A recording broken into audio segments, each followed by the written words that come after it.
So, you want to add a button to a 3x3 piston door. Well, there are two methods you can do this, and I'm about to show you how to make them work. The first method is the pulse extender method, which is this little blue circuit right here. Now, how a pulse extender works is when you power the button, watch this, it starts off at 15, but as you can see, it slowly gets less and less powered until it turns off completely, and that turns off. Well, how that works is when it starts off at 15, the comparators take the signal, and these two comparators output it here. It starts off at 15, then goes down to 14 because it moves over a block.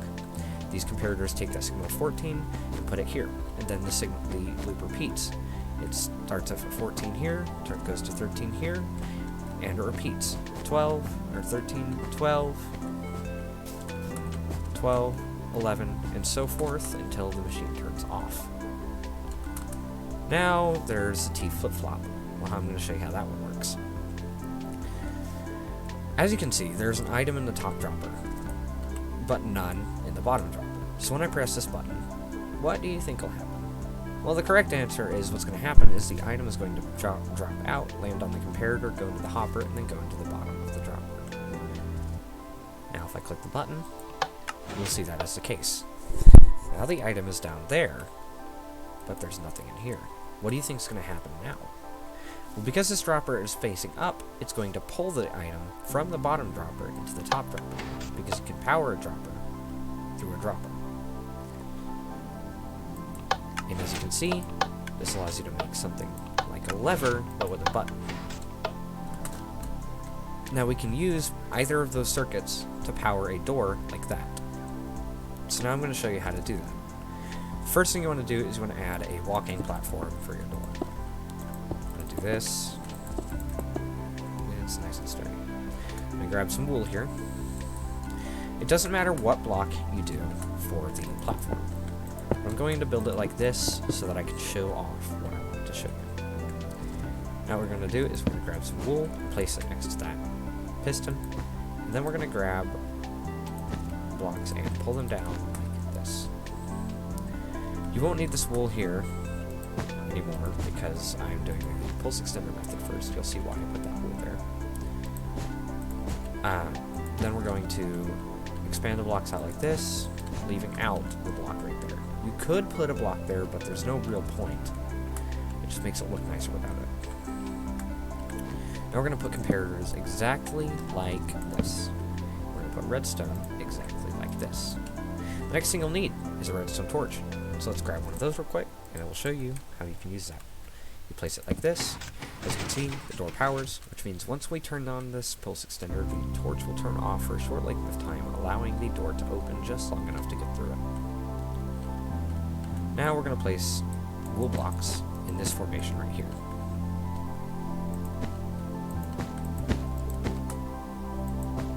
Nice and done.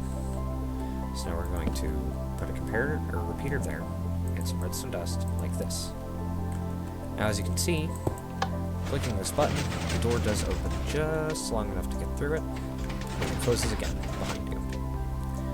However, you want to power it from the other side too, correct? Well, we're going to show you that now. So you're going to grab these blocks, and I'm going to assume that you want to make the platforms identical in the sense that when you walk towards the door from this side, it's on your left side as well as the other side.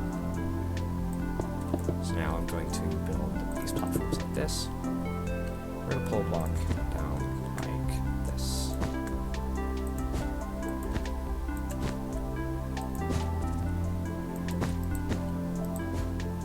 Now get rid of that block because we're going to want to put a glass block there. This will also be something that you can use in your own machines if you ever get interested in redstone. That would be this right here. You can place redstone through glass. It's a transparent block. It can go up and down. I will demonstrate that now. And then if we power it from above, it's essentially the better slab. Slabs can be used for their own things though. They both have their advantages, they both have their disadvantages. Now what we're going to do is we're going to place a repeater like this, we're going to place a block like this, we're going to place some redstone dust going back like this, until we have it connected. Now you'll notice, once I click this button, straight through, add a button here, and of course, the door opens in the exact same amount of time as well. Nicely done, you have just added that to your door. Now, I'm going to show you the T flip-flop method. So first off, you want to put a block in here. Get rid of all this stuff right here.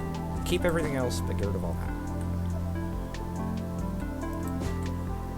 Now you want to place, you want to get a dropper, a hopper, and comparators. Grab a dropper, grab a hopper, I think I want to place a quartz block. I already had it in my inventory. Well, I am done.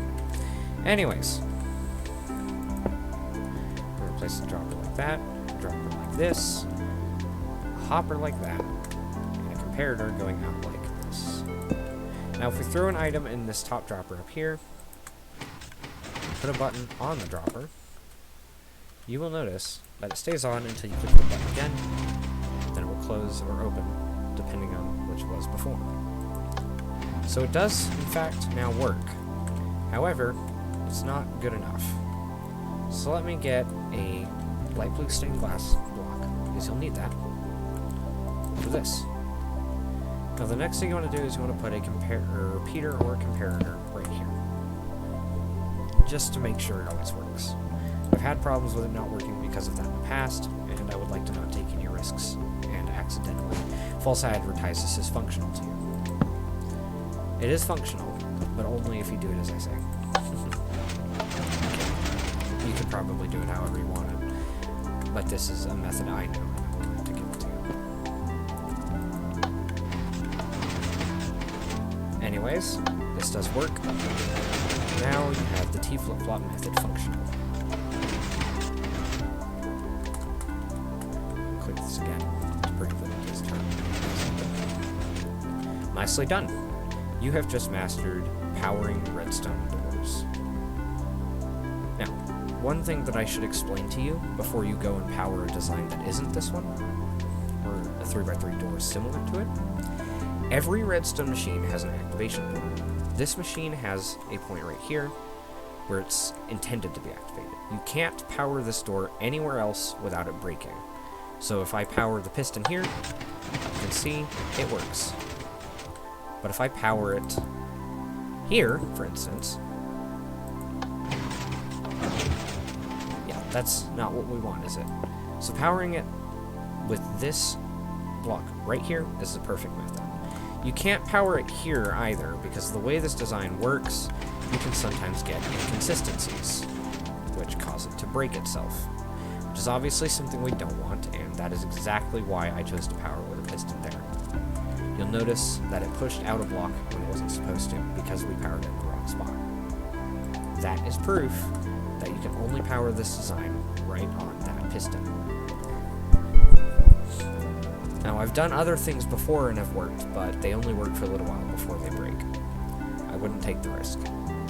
Now, if I were to show you, for instance, the power point on another machine, like for instance this little slot machine I made, that seems to still be going, I can show you that the power point is right there.